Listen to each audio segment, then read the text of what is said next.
তখন আবার নতুন করে শোনা যাচ্ছে যে শিক্ষা মন্ত্রণালয় নাকি এই সিদ্ধান্ত গ্রহণ করেনি। যদি সিদ্ধান্ত গ্রহণ না করে তাহলে আমরা শিক্ষা মন্ত্রণালয়কে ধন্যবাদ জানাচ্ছি যে তারা এইরকম জনবিরোধী, শিক্ষার্থী বিরোধী, চাকরি প্রত্যাশীদের বিরোধী কোনো সিদ্ধান্ত গ্রহণ না করাই জাতির জন্য সবচেয়ে মঙ্গলকর হবে। আর যদি সিদ্ধান্ত গ্রহণ করে থাকে তাহলে আমরা বলতে চাই এই সিদ্ধান্ত কেন গ্রহণ করা হয়েছে।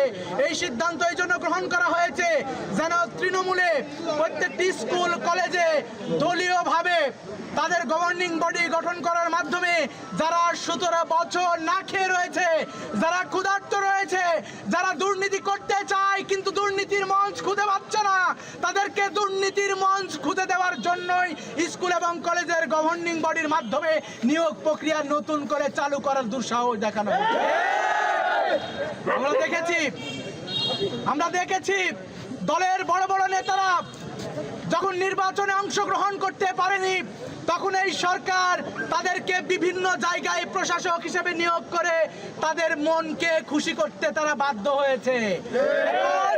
গত 17 বছর যাদের তৃণমূলে কোনো সংগঠন নেই তারা তাদের সংগঠনকে নতুন করে সাজানোর জন্য কিছু সাদাবাজকে শিক্ষা প্রতিষ্ঠানে বসিয়ে তাদের হাত ধরে নিয়োগ বাণিজ্য করে তাদের পেট পূর্তি করার জন্যই বরংস গণবিরোধী এই সিদ্ধান্ত নেওয়া হচ্ছে।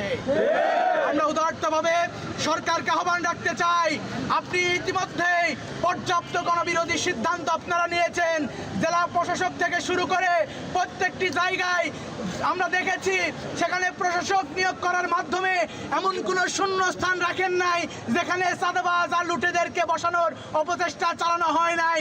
আমরা উদারত আহ্বান রাখতে চাই, গণবিরোধী, শিক্ষা বিরোধী এবং জাতি গঠনে যারা ভূমিকা রাখে সেই শিক্ষকদের আপনি যদি দুর্নীতির মাধ্যমে প্রশ্রয় দিয়ে গভর্নিং বডির হাত ধরে সেখানে যদি ইনক্লুড করার চেষ্টা করেন এই শিক্ষার্থী সমাজ তা মেনে নিবে না।